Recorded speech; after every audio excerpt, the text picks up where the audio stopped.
Act number 7, Iliad and the Odyssey by Rosemary Sutcliff. New vocabulary words for Act 7 include sacrifice, giving up something, a plague, deathly disease, pestilence, a disease spreading quickly, hot-headed, quick to get angry, stride, walk with long steps, brooding, unhappily thinking about something, herald is an official messenger, and despair is without any hope at all. Soon after, fever came upon the Greek camp.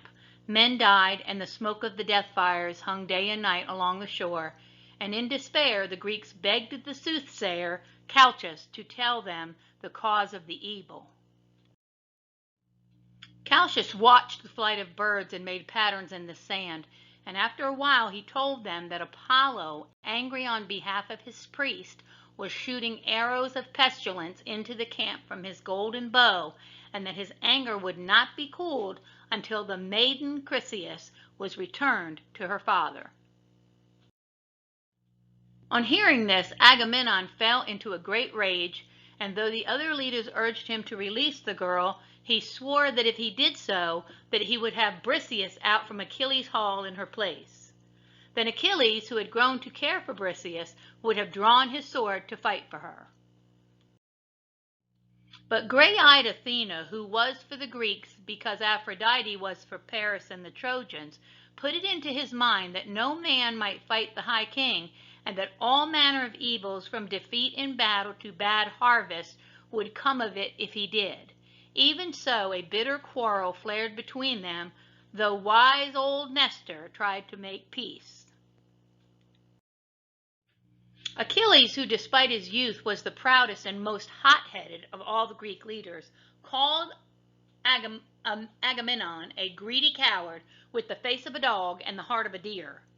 It is small part you play in the fighting, but you take other men's prizes from them when the fighting is over, robbing them of the reward and honor that is rightfully theirs, for this one reason, that you have the power to do it, because you are the high king. I am the high king, agreed Agamemnon, his face blackening as though a storm cloud gathered over it. I do have the power, as you say, and let you not forget it.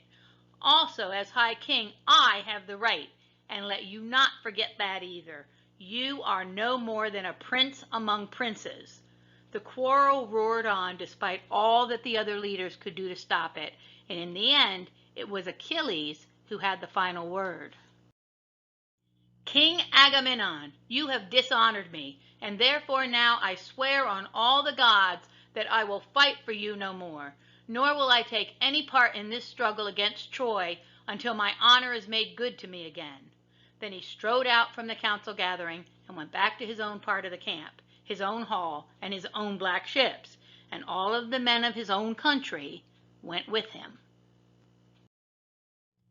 King Agamemnon, in a black and silent rage, caused Chryseis to be put into one of his ships and cattle with her for a sacrifice to Apollo, and ordered Odysseus to take command of the ship and return the girl to her father.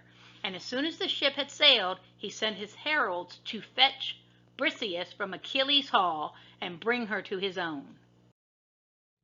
Achilles made no attempt to resist and stood by as though turned to stone, while the girl was led weeping away. But when she was gone, he went down to the cold seashore and flung himself down upon the tide line and wept his heart away. His mother Thetis of the silver feet heard the voice of his furious grief from her home in the crystal palaces of the sea, and she came up through the waters like a sea mist rising, no one seeing her except her son, and she sat down beside him and stroked his hair and his bowed shoulders. She asked, "What bitter grief is this? Tell me about the darkness that is in your heart." So chokingly Achilles told her the tale, and in his grief and bitter fury he demanded that she go to Zeus, the thunderer, chief of all the gods, and pray to him for a Trojan victory that would make the high king feel the loss of his greatest captain, so that he would do him honor and beg for his return. Thetis promised that she would do as asked, but It could not be done at once because the father of the gods was absent about some matter in the farmost part of the world, so it would have to wait for his return to Olympus. For 12 days Achilles remained on the shore beside his ships, waiting and brooding on the wrongs done to him. Odysseus, having returned Chryseis to her father with the proper sacrifices and purifications, came back to the ships with the news that Apollo was no longer set against them and had lifted the plague curse. But still Briseis wept in the hall of the high king, and Achilles sat among his ships, nursing his anger as though it was a red rose in his breast.